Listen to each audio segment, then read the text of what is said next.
यार कभी सोमवार की सुबह उठकर ऑफिस या कॉलेज जाते हुए ऐसा लगा है कि मैं ये सब कर क्यों रहा हूँ। क्या फायदा है इस भागदौड़ का। एक दिन तो सबको मर ही जाना है, फिर इतनी मेहनत क्यों। या कभी रात को छत पर लेटकर आसमान के तारों को देखा है और लगा हो कि इस यूनिवर्स में हमारी हैसियत एक धूल के कण के बराबर भी नहीं है।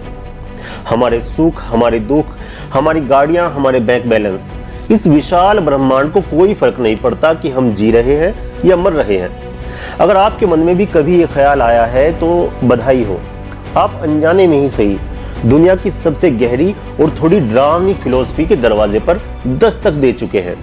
और इस फिलॉसफी का नाम है निहिलिज्म, यानी शून्यवाद।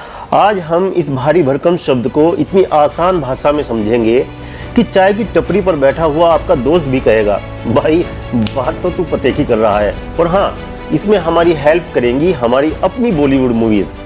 तो कुर्सी की पेटी बांध लीजिए, क्योंकि अगले 15-20 मिनट में हम जिंदगी का एक अलग ही चश्मा पहनने वाले हैं। सबसे पहले बात करते हैं इस निहिलिज्म शब्द का मतलब क्या है। ये निकला है लैटिन शब्द निहिल से, जिसका सीधा सा मतलब होता है नथिंग, यानी कुछ नहीं, यानी शून्य, यानी 0 बटा लड्डू। अगर इसको एक लाइन में समझना हो तो निहिलिज्म एक ऐसी सोच है जो कहती है कि इस दुनिया में, इस जिंदगी का कोई पहले से तय किया हुआ मतलब या मकसद यानी कि पर्पस नहीं है। सरल शब्दों में अगर कहा जाए तो जिंदगी एक खाली स्लेट या ब्लैंक पेपर की तरह है। इस पर भगवान ने, ईश्वर ने, अल्लाह ने या प्रकृति ने पहले से कोई कहानी लिखकर नहीं भेजी है कि तुम्हें यही करना है। न कोई अल्टीमेट सही है, न कोई अल्टीमेट गलत। अब कई लोग कहेंगे, अरे भाई ये तो बहुत डिप्रेसिंग सी बात है। अगर जिंदगी का कोई मतलब ही नहीं है तो हम जी क्यों रहे हैं। रुकिए, यहीं पर बॉलीवुड की कुछ फिल्में हमारी हेल्प करने आती हैं। आपने रणबीर कपूर की फिल्म ये जवानी है दीवानी तो देखी ही होगी। उसमें कबीर यानी बनी का एक डायलॉग है कि मैं उड़ना चाहता हूँ, दौड़ना चाहता हूँ, गिरना भी चाहता हूँ, बस रुकना नहीं चाहता।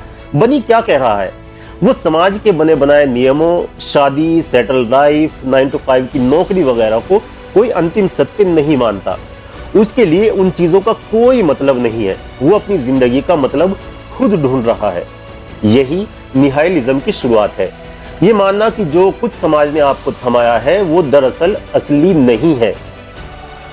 वैसे तो फिलॉसफी की किताबों में निहिलिज्म के कई प्रकार हैं, लेकिन हम बोरिंग थ्योरी में नहीं जाएंगे।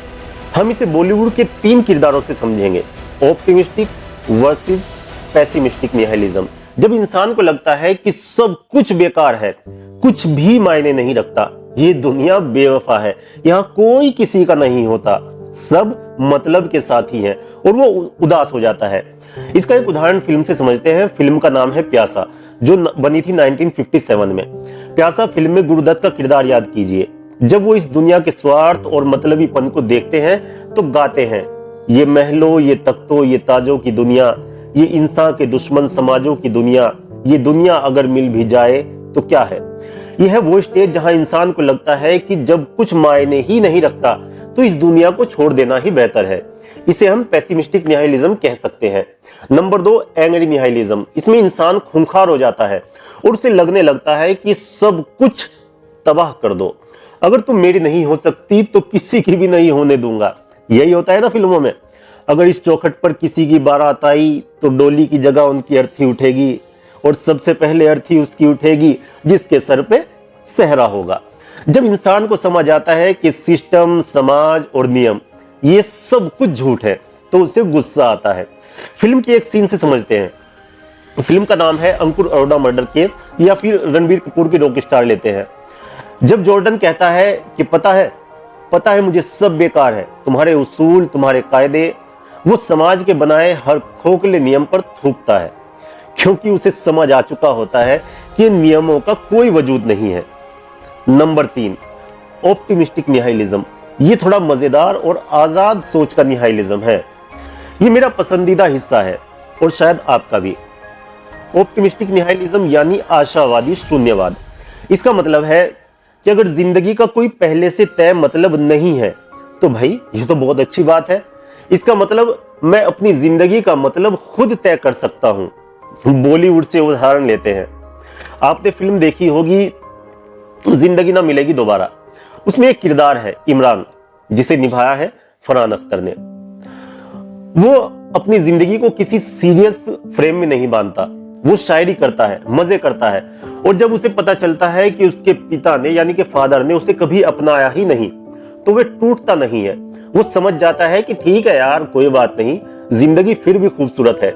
या फिर आनंद फिल्म के राजेश खन्ना, आनंद को पता है कि वो मरने वाला है, उसकी जिंदगी का कोई लंबा फ्यूचर नहीं है। ब्रह्मांड के हिसाब से उसकी मौत किसी को घंटा फर्क नहीं पड़ता, लेकिन वो दुखी होने के बजाय कहता है कि बाबू मोशाय, जिंदगी बड़ी होनी चाहिए, लंबी नहीं। वो हर पल को खुलकर जीता है। हम सब अनजाने में निहाइलिस्ट कब बन जाते हैं? चलिए एक आम इंसान की जिंदगी पर आते हैं। हम और आप रोजमर्रा की जिंदगी में कब निहाइलिस्ट बनते हैं? मान लीजिए आपका ब्रेकअप हो गया, या मान लीजिए आप किसी बहुत बड़े एग्जाम में फेल हो गए। उस वक्त ऐसा लगता है जैसे दुनिया खत्म हो गई हो। रोना आता है, सीने में दर्द होता है, एंजाइटी होती है। लेकिन फिर 2-3 साल बाद बीत जाते हैं, आप आगे बढ़ जाते हैं। एक दिन आप बैठकर सोचते हैं कि और हंसते हैं कि यार मैं उस छोटी सी बात पर कितना रोया था, आज तो मुझे फर्क भी नहीं पड़ता। ये जो फर्क ना पड़ना है ना, यही निहाइलिज्म का एक रूप है। समय यानी कि वक्त हमें सिखा देता है कि हमारी बड़ी से बड़ी परेशानियां भी समय के चक्र में कितनी छोटी और बेमतलब सी हो जाती हैं, जिसके छोड़ जाने पर आज आपको लग रहा है कि मैं उसके बगैर जिंदा नहीं रह पाऊंगा। तूने साथ जो मेरा छोड़ा, दीवाना तेरा मर जाएगा, घंटा मर जाएगा। 2 साल बाद, 5 साल बाद हंसोगे अपने ऊपर। एक और उदाहरण लेते हैं। हम सब फ्रीलांसर या क्रिएटर बनना चाहते हैं, या कोई बिजनेस शुरू करना चाहते हैं, लेकिन डरते हैं कि लोग क्या कहेंगे, अगर फेल हो गए तो लोग हंसेंगे। यहां निहाइलिज्म आपकी मदद करता है। ये आपको याद दिलाता है कि भाई आज से 100 साल बाद ना तुम रहोगे ना वो हंसने वाले लोग रहेंगे। और जिस हिसाब से आजकल हार्ट अटैक आ रहे हैं ना, मुझे तो लगता है कि आने वाले 10-20 सालों में ही आधे से ज्यादा निपट जाएंगे। किसी को कुछ याद नहीं रहने वाला। जब आप इस बात को गहराई से समझ लेते हैं तो लोगों का डर खत्म हो जाता है। आप वो करने लगते हैं जो आप सच में करना चाहते हैं। अब यहां एक बहुत पतली लकीर है जिसे समझना बहुत जरूरी है। निहाइलिज्म एक दोधारी तलवार है। अगर आप इसके डार्क साइड में गिर गए तो आप आलसी और हिंसक हो सकते हैं। आप सोचेंगे कि जब कुछ मायने ही नहीं रखता तो मैं टैक्स क्यों भरूं, किसी की मदद क्यों करूं, मैं सुबह बिस्तर से ही क्यों उठूं। यह सोच आपको डिप्रेशन के कुएं में धकेल सकती है, किसी फिल्म के विलन की तरह जो पूरी दुनिया को जलते हुए देखना चाहता है, क्योंकि उसकी नजर में किसी की जान की कोई कीमत नहीं है। उसे कोई मतलब नहीं है कोई जिए या मरे। लेकिन अगर आप इसके ब्राइट साइड यानी ऑप्टिमिस्टिक निहाइलिज्म को अपनाते हैं तो ये आपको दुनिया का सबसे आजाद ख्याल इंसान बना देती है। इसे एक गेम की तरह सोचिए। जब आप कोई वीडियो गेम खेलते हैं जैसे सुपर मारियो, मैंने बचपन में बहुत खेला है, आपको पता होता है कि ये गेम नकली है। इस गेम में मिलने वाले कॉइंस से आप असली दुनिया में दूध या राशन नहीं खरीद सकते। इस गेम में मरने से आप सच में नहीं मरने वाले, यानी उस गेम का कोई असली मतलब नहीं है। लेकिन फिर भी आप उस गेम को पूरे मजे से खेलते हैं, है ना। आप मिशन पूरे करते हैं, गाड़ियां चलाते हैं, मजा लेते हैं। क्यों? क्योंकि आपको पता है कि ये सिर्फ एक गेम है, इसका कोई बोझ हमारी निजी लाइफ पर नहीं है। ऑप्टिमिस्टिक निहाइलिज्म भी यही कहता है कि जिंदगी एक गेम की तरह है, इसका कोई परमानेंट रिजल्ट नहीं आने वाला, कोई आपको ऊपर बैठकर मार्क्स नहीं दे रहा है, इसलिए इस गेम का बोझ मत लो। अगर फेल हो गए तो कोई बात नहीं, ये सिर्फ गेम का एक लेवल भर था। अगर दिल टूट गया तो कोई बात नहीं, कहानी अभी बाकी है। शाहरुख खान की फिल्म ओम शांति ओम का वो डायलॉग तो आपको याद ही होगा। हमारी फिल्मों की तरह हमारी जिंदगी में भी आखिर में सब कुछ सही हो जाता है, और अगर सही ना हो तो पिक्चर अभी बाकी है मेरे दोस्त। इसलिए अपनी जिंदगी के डायरेक्टर खुद बनिए। तो दोस्तों, आज की इस लंबी चर्चा का निचोड़ यानी कि समरी क्या है? निहाइलिज्म हमें डराने के लिए नहीं बल्कि हमें आजाद करने के लिए है।